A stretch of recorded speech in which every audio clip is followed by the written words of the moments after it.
Hello, everyone, and welcome to today's webinar.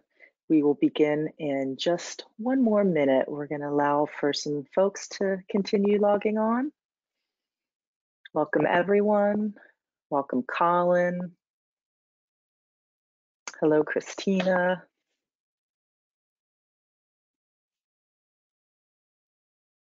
Hello, Jeff.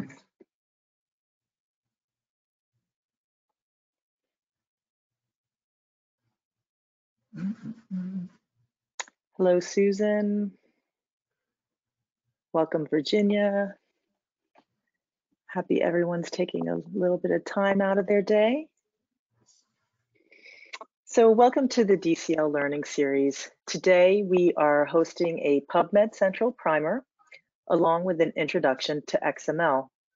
My name is Marianne Kalahana, and I am the Vice President of Marketing at Data Conversion Laboratory. I'll be your moderator today. And just a couple quick things before we begin. We are recording this webinar, and it will be available from the on-demand section of the Data Conversion Laboratory website at dataconversionlaboratory.com. If you could hit the next slide, please. Before we begin, I'd like to make just a really quick introduction to Data Conversion Laboratory, or DCL as we are also known. Our mission is to structure the world's content. Content can unlock new opportunities for innovation and monetization when it has a foundation of rich structure and metadata. DCL services and solutions are all about converting, structuring, and enriching content and data. We are one of the leading providers of XML conversion services, data conversion, structured product labeling conversion, and S1000D conversion. Many people are well aware of our excellent content conversion and transformation services, which is what you see on that first blue box there. But we also do a lot of work in the other areas listed on this slide, things like entity extraction, third-party validation of previously converted content, semantic and metadata enrichment, data harvesting or website scraping, content reuse analysis, and structured content delivery to industry platforms. So if you have complex content or data and any challenges around those things, we can help. I feel fortunate to work with some great people here at DCL, and David Turner is indeed one of them. David helps our customers, or those who are not yet our customers, with content technology initiatives. He's a great person to reach out to if you have any content structure challenge, and he really understands and demonstrates how XML, metadata, and updated workflows translate to digital transformation and ultimately revenue. David, help us make sense of PubMed, PubMed Central, and XML. All right, definitely will do that. Thanks so much. I appreciate the introduction, and hello to everybody. I'm coming to you today from my home in beautiful Saxe, Texas. If anybody that's on this webinar has ever been to Saxe, Texas, let me know. Put something there in the chat box, et cetera, because I'd be interested to know. But anyway, yeah, so I'm coming to you from my home office, so who knows if some kind of craziness will ever happen in the background, if there'll be some noise or some loud children or something that'll come by.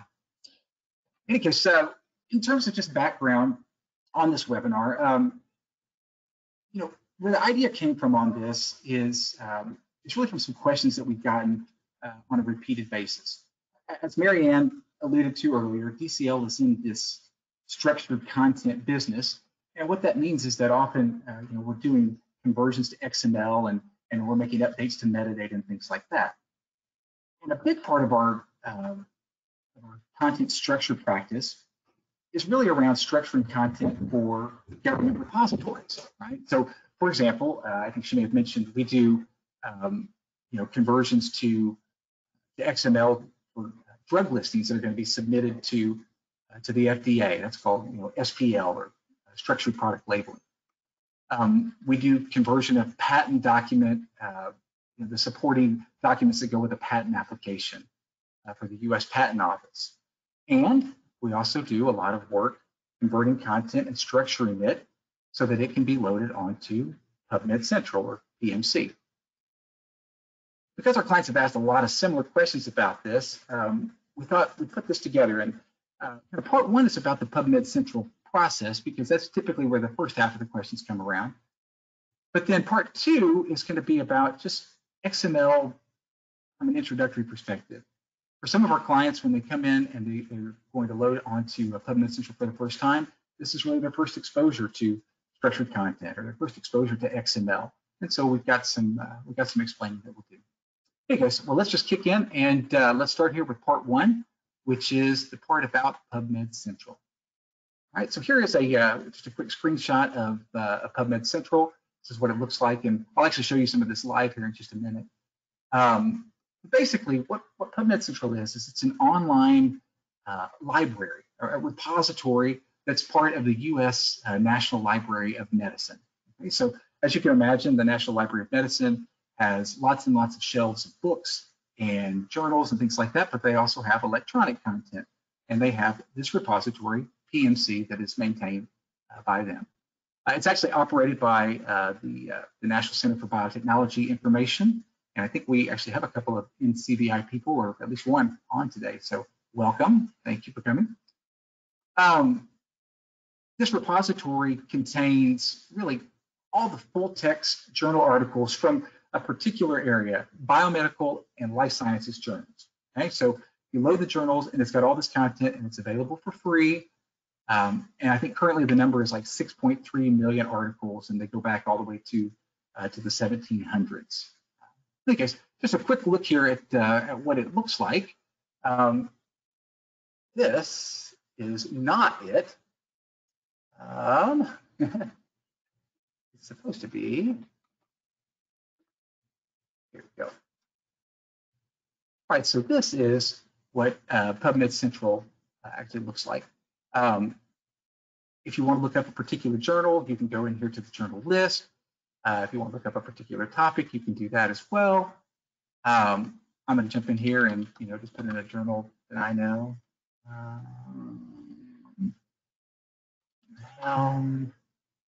There we go, the Journal of Health Economics and Outcomes Research. If I search for that particular journal, it's going to tell me, what content is in there from this site. It's going to tell me, what the last volumes are, etc. I'm just going to click on this here, and you can see I can jump in and I can actually get into this particular volume. I can get into each of the articles. I can open up an article here, and you can see here in this article that it's got the title there, the author information, the abstract, and then as you go down further, it's got the entire article. It contains the images, it contains the tables in very flexible format. You can also output, various different outputs. You can do an EPUB output, you can do a PDF output, so you can read it in a variety of different ways. But that's what PubMed Central looks like. Kind of the next question that we often get about PubMed Central is, what's the difference between PMC and PubMed?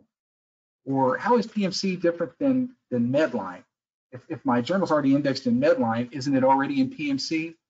Things like that. So just to walk you through this, I'm going to kind of walk through the difference here. And for those of you who've been in scholarly publishing a long time, you might already know some of these things, but I'm going to try to explain it in layman's terms. So when you think of PubMed Central, I mentioned that the National Library of Medicine has all these different shelves of content out there that are in print. Well, electronically, they also have shelves of content. So you could think of PubMed Central as a bookshelf of journals about biomedical research, right? So it's the actual full text articles, it's all of the different pieces together. Whereas PubMed, when you look at PubMed, it's actually a bibliographic database, right? It's a card catalog, if you will. If you were at the library, you'd look at the card catalog to find out where those full text articles are. In this case, you use this to have references or links to the online articles and books. So it looks like this here, okay? This is what PubMed looks like. I can look up that same article that I had there before, and I can see just, just the items that go along with it. So maybe I just put in something like this here. Maybe put in an author's name or something like that. Yeah, I can find this article. Yep, there's that article right there. And you can see here that it does, in fact, include some of the same information, the abstract, the author's names, etc., but it does not have the full record. Instead, what it has is a link to the article on PMC. Right? So again, back to PubMed, it's intended to be kind of that card catalog. So it has the information that points you to the bookshelf, the full text articles that are out there. Now, it doesn't just point to PubMed Central. I mentioned there are what, 6.3 million articles. Well, PubMed actually has something like 30 million citations. So just by doing the math there, you can see it does actually also point to other repositories. It actually also points to other publisher websites. So there can be lots of content out there where the full text exists someplace else that PubMed will show you the citations for, whereas PubMed Central is just that specific group that the National Library of Medicine is hosting. Okay? In terms of MEDLINE, when you think of MEDLINE, MEDLINE is a subset of PubMed. So it's also a bibliographic database. It's the largest subset of PubMed. It represents something like 26 million of those citations. So 30 million citations total, 26 million of those are indexed in the MEDLINE database. And typically, one of the things that makes them very useful and special is that they're indexed using mesh subject headings. But that's another topic for another day. Moving along here to this next slide, in terms of submission, if a publisher is being asked to submit content to PubMed or MEDLINE versus PubMed Central, it's a little different. The rigor is a lot different. The amount of content's a lot different. So when you're submitting to PubMed, typically you're submitting XML header type information only. You're sending over the basic citation data, and you're sending over basic abstract data. Okay. I think they can turn these around in something like 24 hours. It's 24, 48 hours, something like that. It's a really simple process. Now, when they go to the full text library, when they go to PMC, there's a big difference. Publishers here are going to certainly submit the citation data and certainly going to submit the abstract data, but then they're also going to submit the full text of all the articles, all the tables, all the images, all the references, all the supporting documentation, things like that. That's what's involved. So from a submission perspective, it's pretty significantly different. Okay. All right. So I'm sure you guys have all got this. You're ready. So I'm going to give you a quick pop quiz here. So just I'm not going to ask you to do this like as a here online or anything like that. Just you can grade yourself. All right. You can grade yourself as you get ready here. So question number 1: can an article be indexed in MEDLINE and not exist in PubMed Central PMC? Be thinking. Hope you wrote down your answer. The answer is yes, certainly. So MEDLINE, again, has 26 million citations. PubMed Central has 6.3 million articles. So you can certainly have an article that's sitting on a publisher site or in another database that does not exist in PubMed Central. Question number 2: are articles in PubMed Central generally also indexed in PubMed? And your answer there? No cheating. Yes, absolutely. Articles in PubMed Central are generally also indexed in PubMed. They tend to work hand in hand. Okay. And question number 3: do PubMed and PMC have the same rigorous requirements for full text XML? Answer is no. All right. We just talked about number 3. So for PubMed, it's typically a relatively quick process, XML header type info, whereas PMC requires a lot more information, a lot longer process. All right. So if you graded yourself, if you got 100, let me know in the chat. If you didn't make 100, also let me know in the chat. And just let me know how you do on this quiz. All right, let's move along here and let's talk a little bit more about why do publishers put content on PubMed Central? What are the benefits to them? Basically they do it for kind of 4 main reasons. First of all, there's the idea of increased discoverability and access. When you're researching, you obviously want your content to be accessed by the largest audience possible.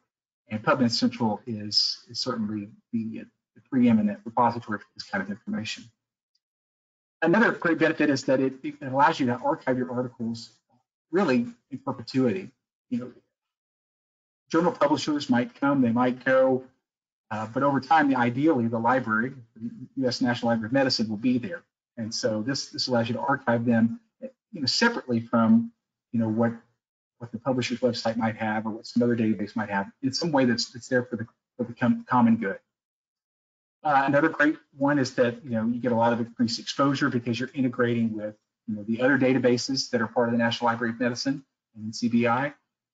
And then sometimes it's really just important because maybe your funder is requiring that content to be in PubMed Central. All right.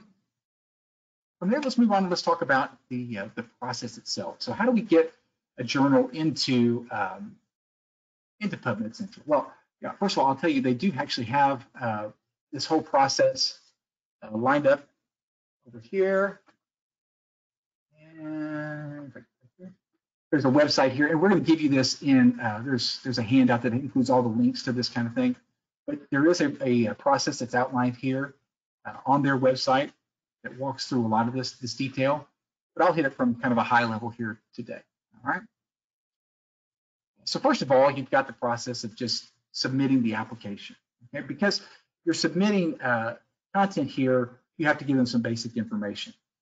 Now, an important thing to understand here is that when you're submitting content to PubMed Central, it's not books or a journal article. What you're typically getting approved is an actual full journal, right? So what they're going to want to know is who publishes this journal, who's the management of this journal, what's the journal title, what's the ISSN, when was it published, how often is it published, what's the website, and then they want to know, links around, what your various policies are for editorial or peer review and things like that. Okay? So you submit all of that information kind of as the first step, just to make sure, well, to prove that that you're a reputable journal and that your content deserves to go on this site. Okay? Once you pass that step, they move into an application screening process. So the PubMed Central starts looking at the journal and they start asking a lot of different questions. So they start asking, is this peer-reviewed content? Is it the right kind of content? Is this biomedical content? Does it actually belong here on this site, or does it belong in some other database? Are these author affiliations that we've got, are they appropriate for this kind of content?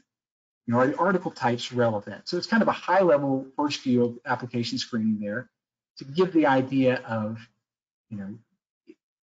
from a macro perspective, does this content fit? From there, they move into a more detailed view, which is the scientific quality review, right? And this is really intended to be a review of the content itself, right? It's a content review, not a format review. And if you're already indexed in MEDLINE, you generally don't have to be, you won't go through much more in terms of this scientific quality review, okay? But if you're not indexed in MEDLINE already, they're going to start asking questions like, what's the scientific rigor here? Did the authors apply the scientific method? Did they provide full transparency in providing their supporting data? Things like that. They're going to want to know, is there good editorial quality here? Whatever the articles claim, are those claims clear and logical? The figures in the tables that they've added, are those well constructed? Did they really contribute to that? So they do look at both scientific rigor and editorial quality, and then ultimately they come back and tell the publishers, if you made it or not. If you don't make it, you are eligible to reapply in 24 months, and that's pretty consistent across the way here. I will say also there is full criteria online for this scientific quality review. They walk through all of the different questions that they ask, lots of sample questions. I wouldn't worry too much about scratching down that website, but because we've included it in this handout, but you're certainly encouraged to go and take a look at that. Okay. All right, so we've submitted our application. They did kind of a high-level screening. They dug in, they looked at the content. We kind of at this point, they move in and they want to look at the format. They want to look at the format of the content. Does this thing meet our technical requirements for this content. Ultimately, PubMed Central wants to have their content to be consistent. They want to follow a similar format. They want to be able to have nice linking. And so to do that, it has to be in the right format. And that's typically where a vendor gets involved. The publisher is asked to submit an initial package of 25 articles. And those articles should include XML, should include PDF, should include images, should include supplemental data, all in a big package. And at this point, they review all of that content. Now, if after 3 rounds of evaluations, they can't address all the reported errors, the application gets rejected. And so you've got to make sure that you have clean XML. And we've had publishers come to us a couple of different times where they've had 2 strikes and they need somebody to help them on this 3rd strike. You're not required to use a vendor. You can certainly do this yourself, but you just need to know that if, after 3 evaluations, they will reject you. And I believe my understanding is that the same 24-month period applies, where you won't be able to, you'll have to reapply another 2 years. All right, so after you pass that technical evaluation, they move you into a pre-production process. This pre-production process is, all right, your content looks good, the format looks pretty good here. Let's execute an agreement. Let's get a larger set of article files. So you go and you bring in the rest of the articles that you're going to load based on what you told them in terms of publishing frequency, et cetera, in the first step. And then they obviously review those as well, and they'll send a correction report if any data errors are found.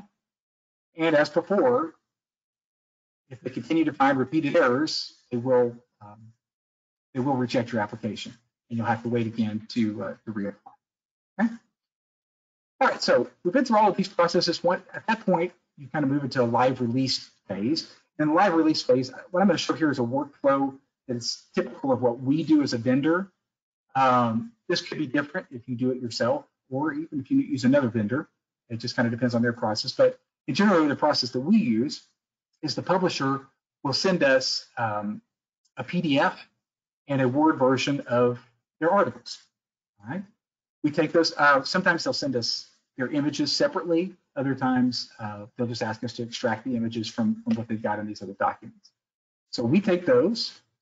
We go through a process of converting that content, and we create an XML file, and we submit the XML, the PDF, and the images to PubMed Central for you. We just do that on a regular, ongoing basis. So as your journal comes out, you send us the content, we make the conversion, we do the submission.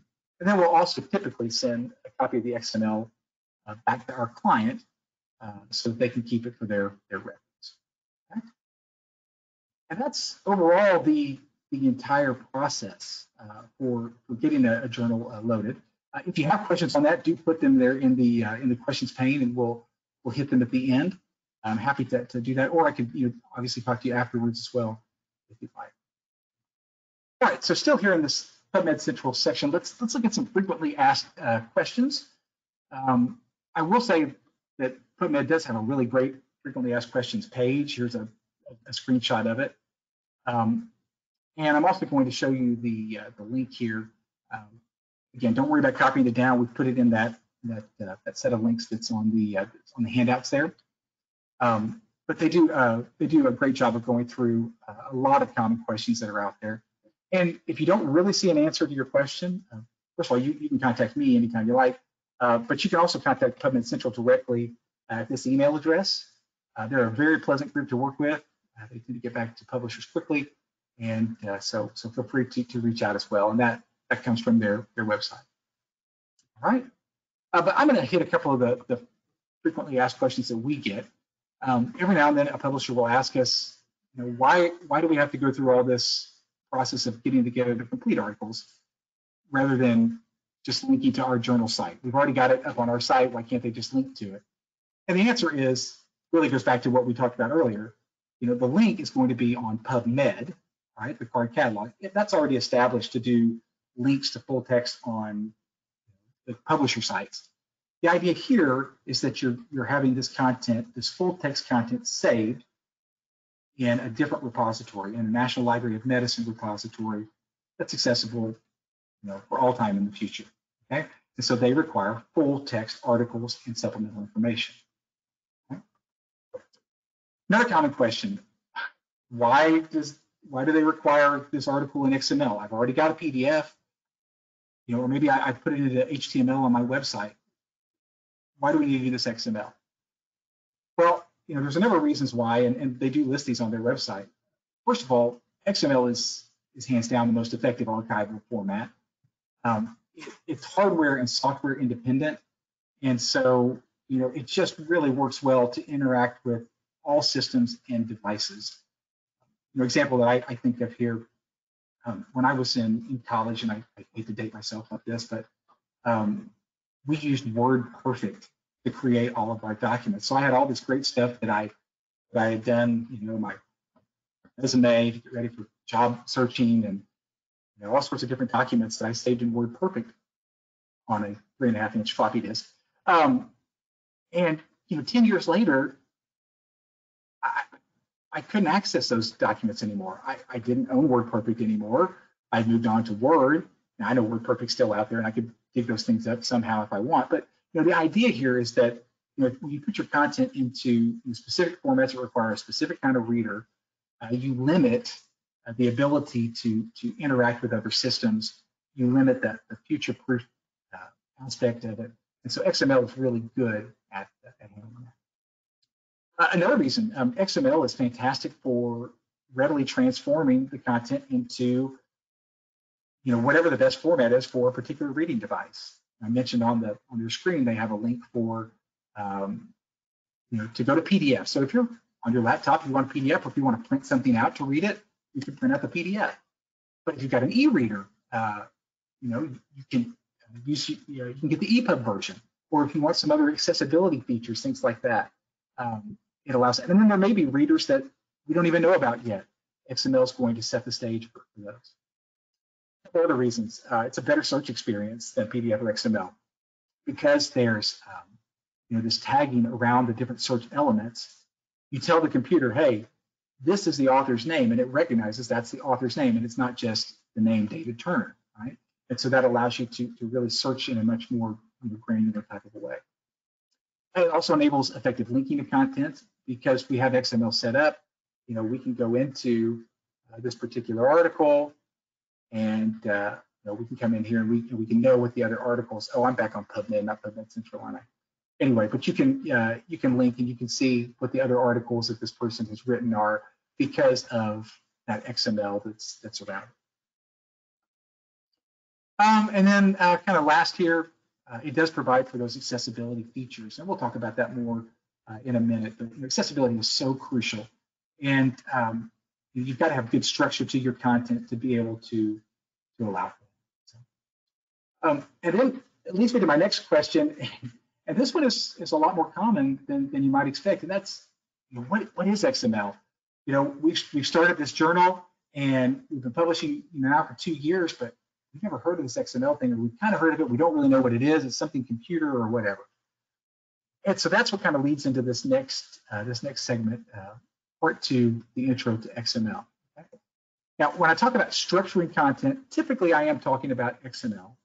And the idea behind XML is really this. So when you look at, say, a journal article's references, like on the screen here, as a human being, you can pretty easily look at this journal and recognize the different elements, right?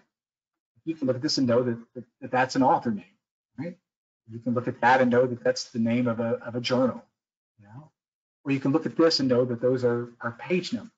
Okay?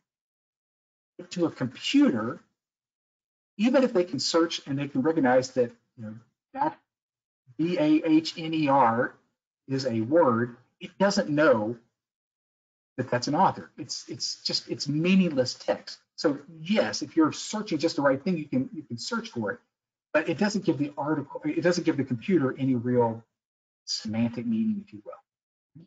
The idea behind XML is to provide a standard of structuring content so that the computer can recognize elements like these two. When we convert a journal article into XML, the computer now knows this is an author name. It now knows this is a journal name. It now knows these are the different page numbers that are out there. Right?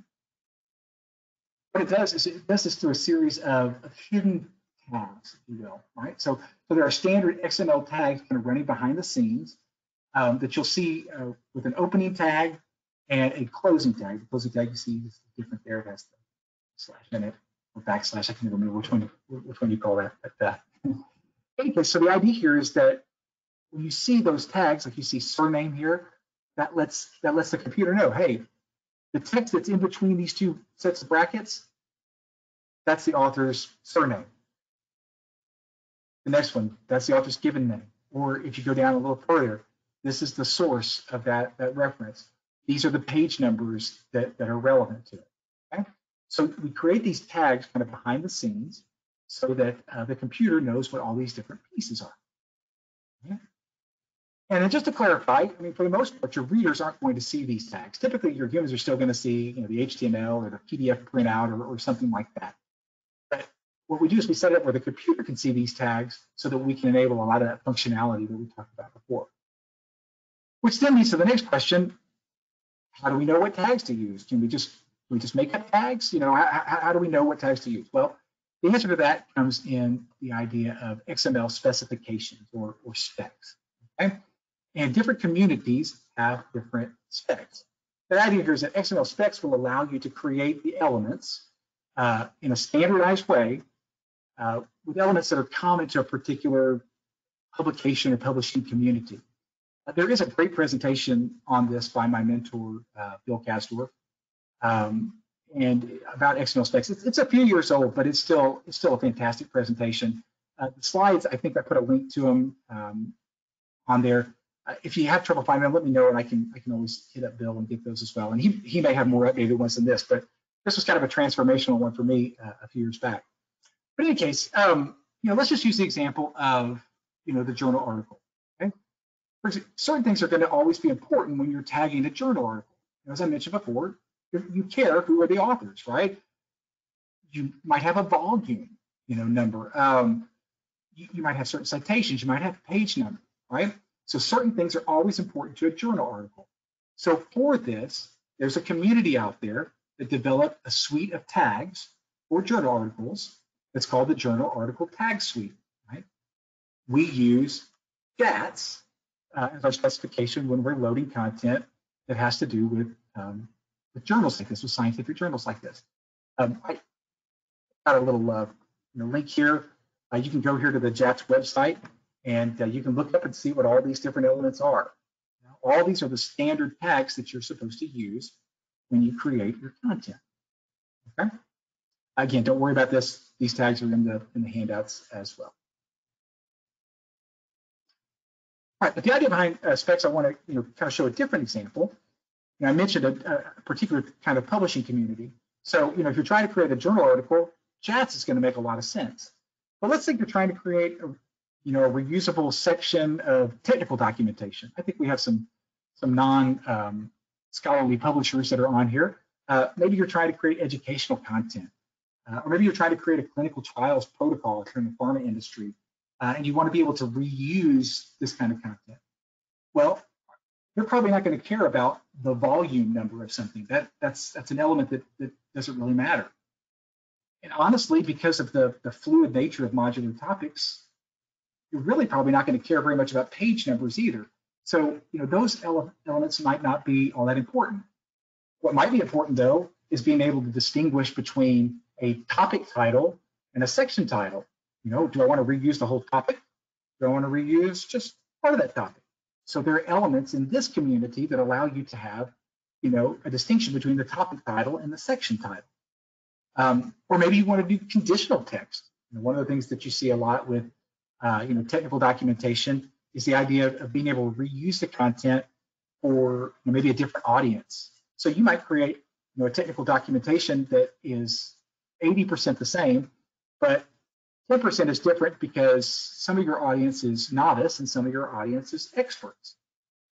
In DITA, they created an element for that. They created attributes, for audience. Right? And so that's something. So for this particular kind of an element, you might want to use the DITA specification. Okay, so JATS for one, DITA for another. And then I just put together a quick little slide here of some common XML specifications. It's by no means an exhaustive list. Depending on the industry you're in, there might be different communities that use this. But JATS is often used for scholarly journals. It also has a sister spec that's called the Book Interchange Tag Suite, or BITS. That's very similar. Then the next one here, kind of a general purpose. You see this a lot in pharma. You see this a lot in education. You see this a lot in technical documentation. That's the Ditto one I just talked about. If you're in like humanities, you're transcribing, Thomas Jefferson papers or something like that. TEI is a really common XML spec for that. If you're in healthcare, there's this HL7 spec that you may have heard about, billing records, patient tracking, things like that. If you publish standards, there's a whole standard that's for standards organizations. There actually is a standard that was called ISO STS, and then it was more or less replaced by a new one called NISO STS a few years ago. Okay, so the idea here is that in your different communities, there are these different sort of standard suites of tags, and you can find websites on these, and you can find all this information about them. And I'll be glad to help with any of that as well. All right, so we talked about what XML is. We talked about this idea of a spec. How do we create this XML? What's the idea here? Well, you've really got two options. First of all, you can create XML yourself, and you can submit it to PubMed Central yourself as long as you have the right tools, which includes like some sort of an XML editor or XML transform type of a tool. I mean, you can do it for free if you use Notepad++. You've got to have some technical knowledge to be able to code like that. It's not exactly the prettiest thing. You can spend a little money, and I'm not endorsing any particular editor, but I just happen to know that Oxygen's got this set up online where you can practice here. And so like here's an example of an XML editor, so you can make changes in this content however you like. ABC 1, 2, 3. You can add comments and update attributes and all that kind of thing over here. You can see the XML itself. You can see here I just added ABC 1, 2, 3 without ever actually going into that code. So certainly that there are several great authoring tools out there. But so you've got to have something like that to be able to create XML yourself. Another thing that really you probably should have for this is some sort of an XML enabled CMS or an XML aware CMS. There are also a lot of great tools like that out there. I've also seen that there are some publishers that are trying the quote unquote free option, which is using a Git repository. And I will say free is kind of a funny word, because while you might be able to get started for free, typically there's a lot of setup that's involved, and you're gonna have to pay somebody to do that, whether it's somebody on your own team or not. And then lastly, there are some technologies that are out there that will automate the creation of XML. Some will even automate the submission to PubMed Central. I would caution you a little bit about those. Our experience has been that, yes, there are some great tools that will automate a lot of this, but if you need it to be exact, automation may not be the only choice. You may need to have another step in there. Because remember, 3 strikes and you're out on this. And we've seen this more than once, where publishers come to us and said, we bought this technology, it's supposed to be doing this, but during our scientific review, we kept getting errors and we can't figure them out. So anyway, you just need to be careful when you're going into that process, and you can do it yourself. Obviously, you can also use a data conversion specialist and sort of a vendor to do this. Somebody like DCL. It doesn't have to be DCL, but we hope it can be DCL. Certainly, you can use that. But again, you need to remember for this, you do have a lot of options when it comes to vendors, and quality does matter. Right? Quality matters for getting the content into PubMed Central. Quality matters for how that content is going to be used after it's in PubMed Central. Okay? And to demonstrate this, to talk about how quality matters, I do have a fun little lesson from the classic 80s movie Moonstruck. Okay? Let me know in the chat if you love this movie, or if you hate this movie, or if you've never heard of this movie. That's fine. But with that, Marianne, get ready to turn this on. I do need to tell everybody, if you're listening to this using your phone for the audio, you may not hear the video. You're going to have to turn up the volume of your computer, or just read the captioning, something like that. Okay. So with that, Marianne, why don't you kick it off?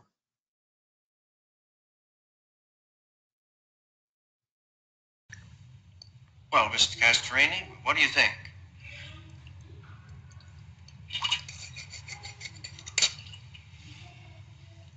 $10,800. That seems like a lot.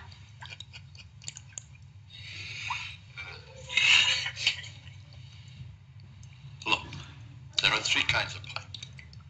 There's the kind of pipe you have, which is garbage, and you can see where that's going. Then there's bronze, which is very good, unless something goes wrong. And something always goes wrong. And then there's copper, which is the only pipe I use. It costs money. It costs money because it saves money. I think we should follow Mr. Castorini's advice, Hart.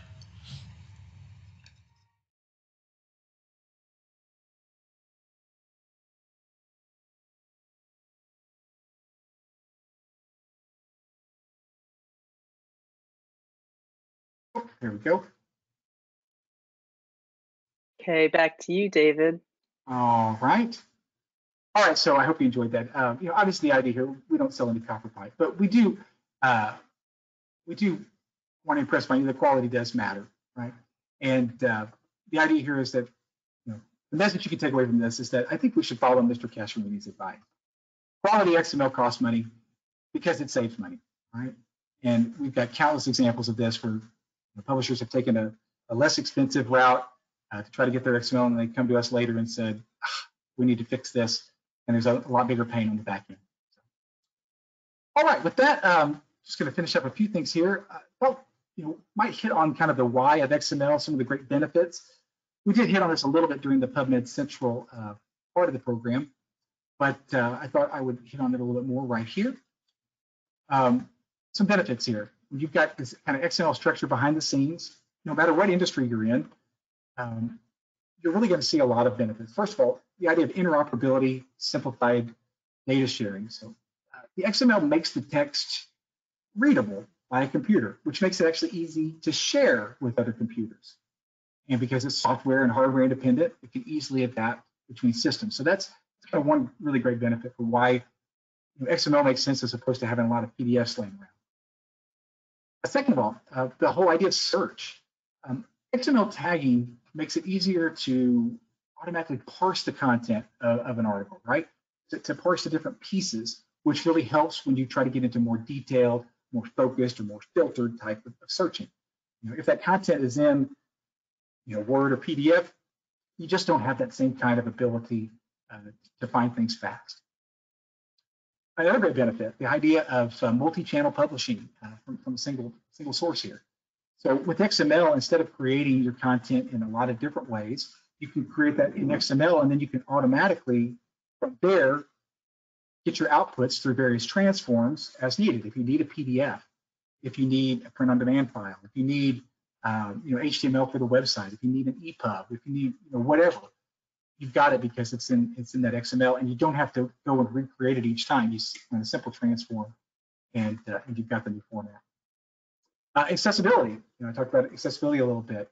The structure behind XML, its ability to adapt to various environments, really makes it a key component when it comes to accessibility. It also lets the computer know what's important to read. If you've ever just done like kind of like one of those, you know, a screen reader that is not like an optimized screen, it reads everything, and it doesn't really know where to stop or start, etc. But when you put this structured tagging, you can give the computer instructions about, you know, what's important to read, how should it be read, where should it be read, where should it go next. It also does a lot in terms of things like, you know, voice assist applications. You know, it lets you know, it can put those things together that need to be used in voice on demand. We hit on this a little earlier as well. There's the idea of future proofing. It's not tied to particular software or hardware. The thing is XML is going to still be able to be deciphered, you know, and used several generations from now, regardless of changes in technology. Let's see, after future proofing, we've got enforcing consistency. XML really does help to enforce consistency. I mean, after all, you don't want to have a journal that doesn't have an abstract, for example, right? Or if you're a pharmaceutical company, you don't want the objectives and endpoints created for this study to be wildly different from the objectives and endpoints created for other studies. If you're trying to comply to different regulatory requirements that are out there, you need to have that kind of consistency, and XML is perfect for creating and enforcing that kind of consistency. And then last, I'm going to mention one that's not really so much for the PubMed Central part, but when you create content in XML, you do have the ability to reuse and chunk that content, right? So typically in scholarly publishing, scholarly journals, we don't do a lot of reuse. That's called plagiarism. But in some of the other industries that are out there, as you move to XML, you can do this kind of content reuse and chunking. All right, so that's the great benefits of XML, and really concludes part 2 of this presentation. So, Marianne, if it's okay, I'm going to give just kind of a quick summary here in the next couple of minutes, and then we'll open it up to any questions that you have. Sounds good. All right, so in summary, structured content, XML is really useful in a lot of different industries, right? There's STM publishing, like we talked about for PubMed Central.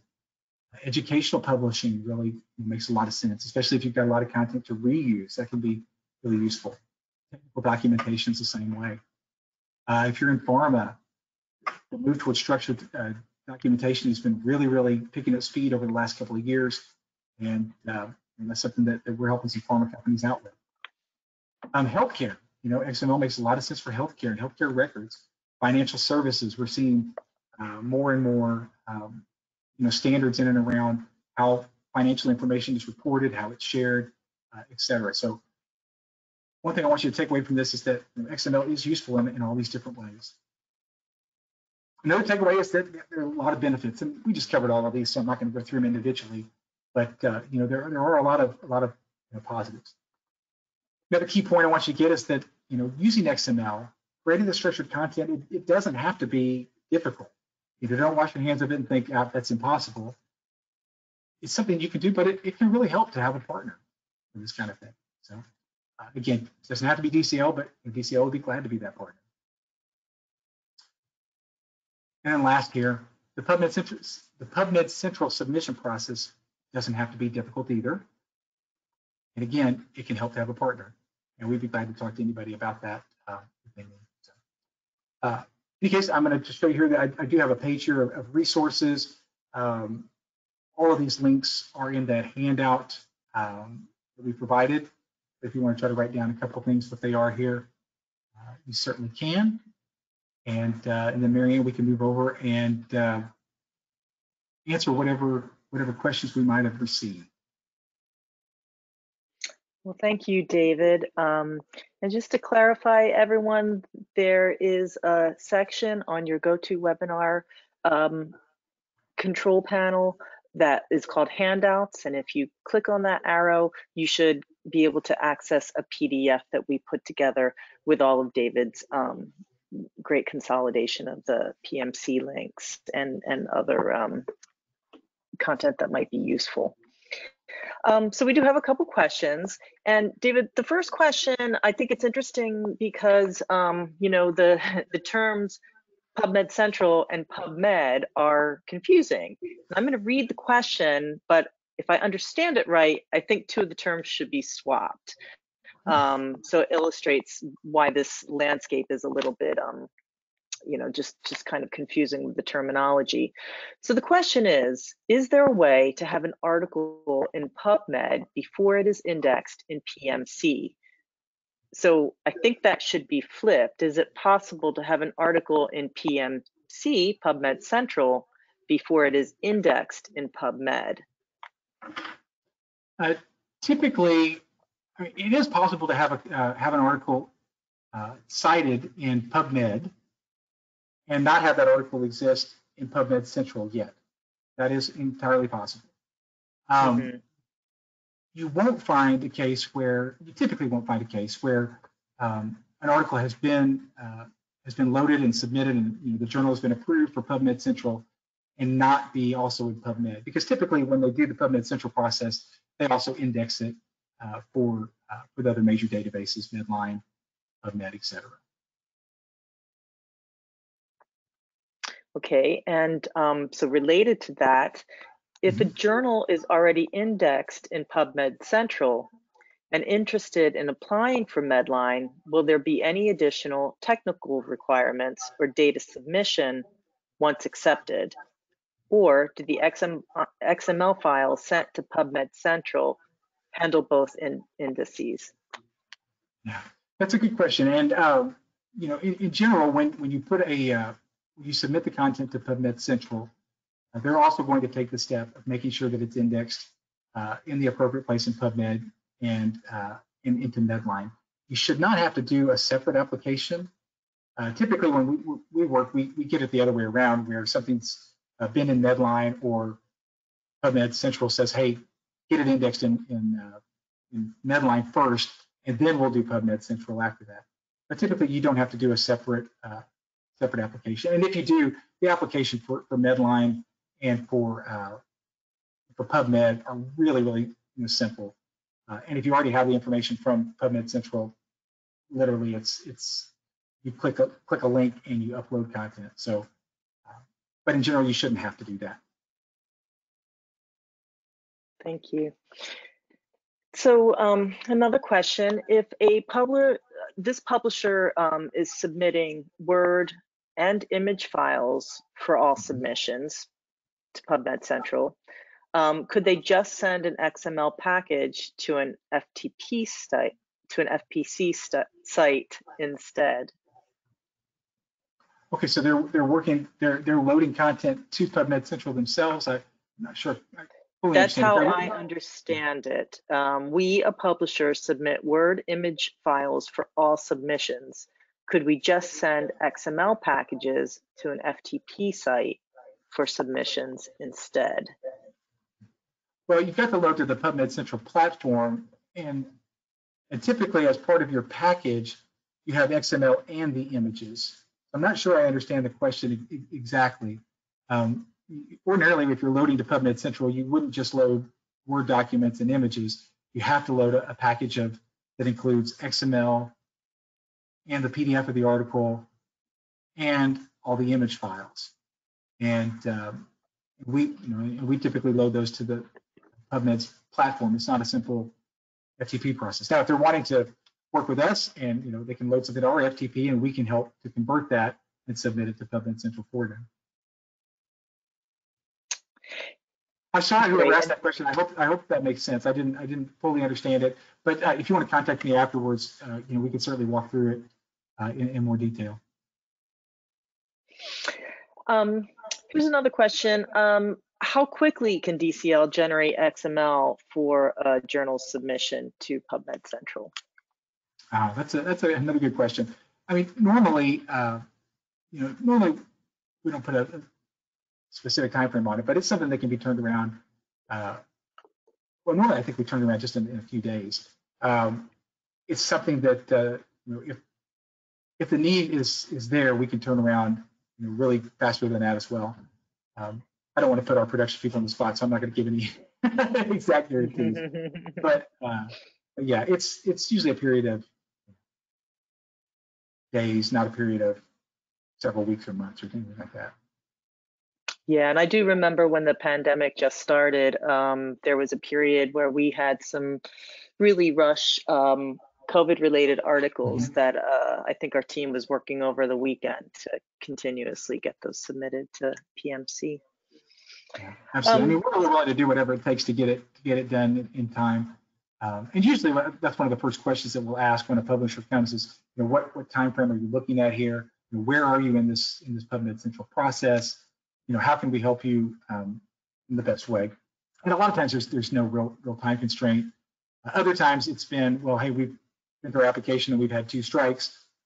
We need something. We've got to get something to them by Friday, because there is a bit of a time frame from when you get your scientific application done to when you get your technical requirement done. There is a period of time that can expire and your application can be rejected because you didn't get things in timely enough. But we'll make sure that you do get those in time. Thank you. So does PubMed Central require a specific flavor of JATS XML? No, it's just nice JATS XML. They actually provide a link to that same page that I showed on the site. It's there is a vocabulary that's involved with that. I can show you that here.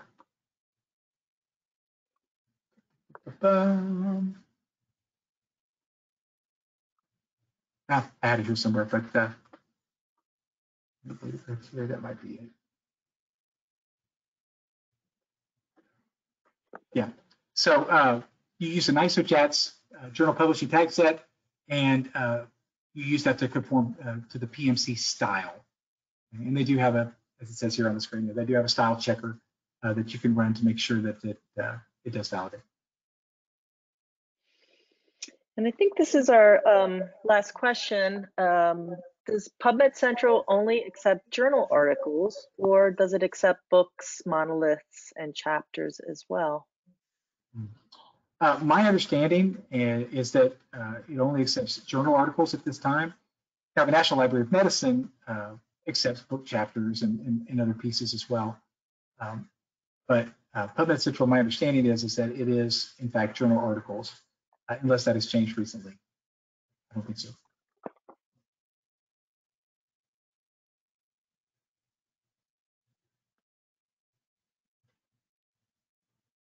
I seem to be having trouble with my, oh, there we go. I was having trouble with my,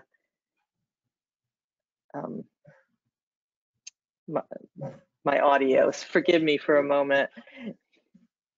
And now I think there's a strange echo. I don't know if anyone else hears it. I'm not hearing it. Okay. Well, thank you so much for all this information. I want to thank everyone who's joined us today. If there was a comment submitted and we didn't get to address it here live, we will be in touch after today's webinar, so please hang tight. The DCL Learning Series comprises webinars, a monthly newsletter, blogs, and I invite any of you to visit dataconversionlaboratory.com to sign up for those things and keep abreast of what we put out to try to help our community and our industry grow together. Thank you very much for your time, and this concludes today's webinar. Thank you, David. Thank you.